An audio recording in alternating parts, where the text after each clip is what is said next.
You're under yellow, you start to feel it again, but yeah, I'm having a lot of fun out there. It's great to have the Verizon Team Penske car right up there, and we made a good call right at the end there, and as I predicted, it would be a wild race, and that's exactly what it is. Let's talk about the fact now that it goes to a timed race. It's going to be about 40 minutes or so.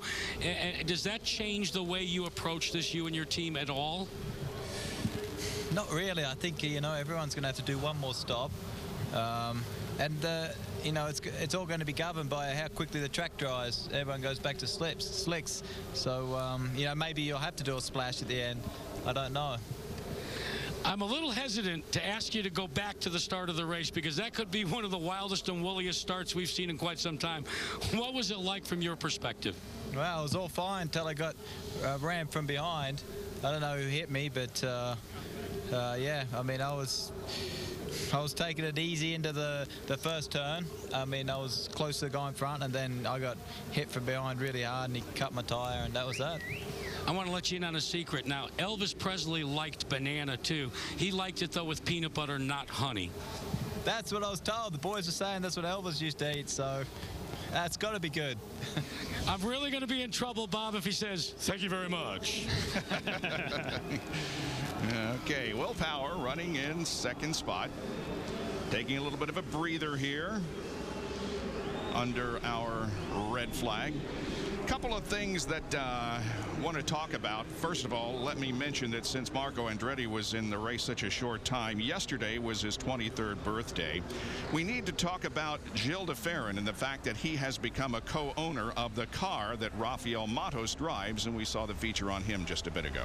Yes, and of course Rafael Matos talking about how he started racing in Sao Paulo. That's the same case for Gilles de Ferran. Said that only a few miles from this racetrack was where he drove his first kart, and that got his career started, and said that he knew this was going to be just another race until he got to Sao Paulo, and he said he just knew it was going to take on a different life. And so it's been an exciting time for Gilles de Ferran as a team owner now as well. And how about for Rafa? And you guys know from last year, I'm a big fan of Rafa Matos and him coming up through kind of the racing ladder and winning championships all the way to getting a great opportunity with the Lusco Dragon team that now Gilles de Ferran's joined. But as a Brazilian driver and Rafa to have a go-to guy of Gilles de Ferran from, you know, the same homeland and just kind of asking, hey, is this real? Is this how it works? I mean, it's nice to have that in your back pocket. And the other thing let's talk about is something that we learned about just last night from KB Racing Technology. The words Lotus and Cosworth are going to be back in the series. Lotus as a sponsor, Cosworth not as a manufacturer, but as an engineering firm, of course. KB Racing stands for Kalkoven Vassar, and Kalkoven being one of the principals of Cosworth Engineering. So they're going to take some of that engineering and revive an old name. Yeah, and how great is it to have both of those names back with our sport in a different role, but at least part of the game. I think is great.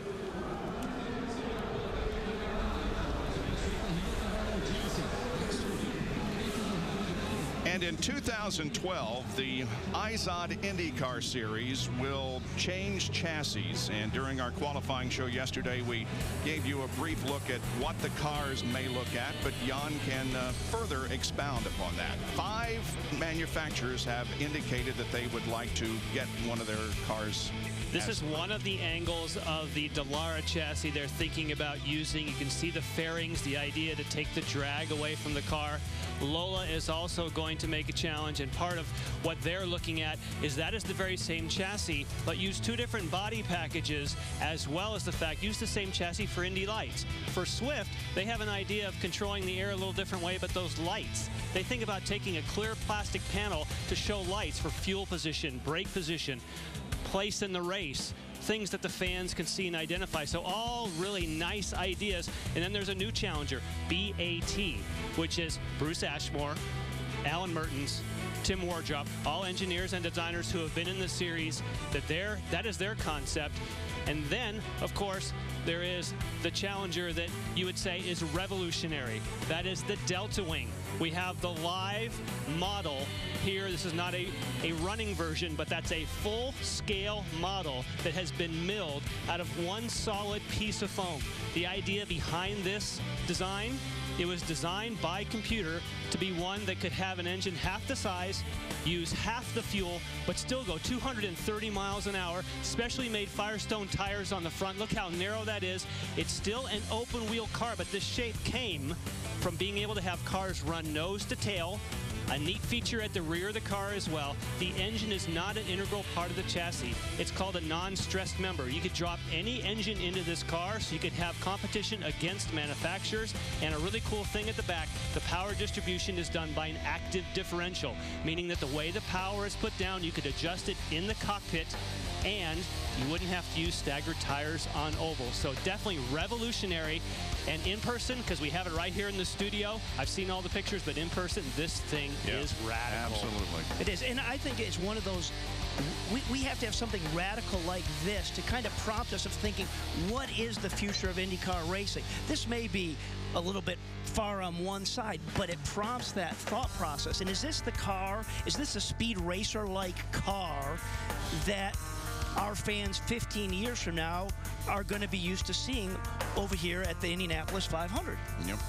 Definitely a radical concept. If you swing over to the current generation car that we also have in the studio, the Dallara, such a different look, but it's been such a great car since 2003 as the sole car in the series. You can see how many appendages, how many things have grown on these cars to provide downforce. That's because it's very powerful. It needs a lot of downforce, just a different philosophy of brute force and just forcing it on the ground and making it look.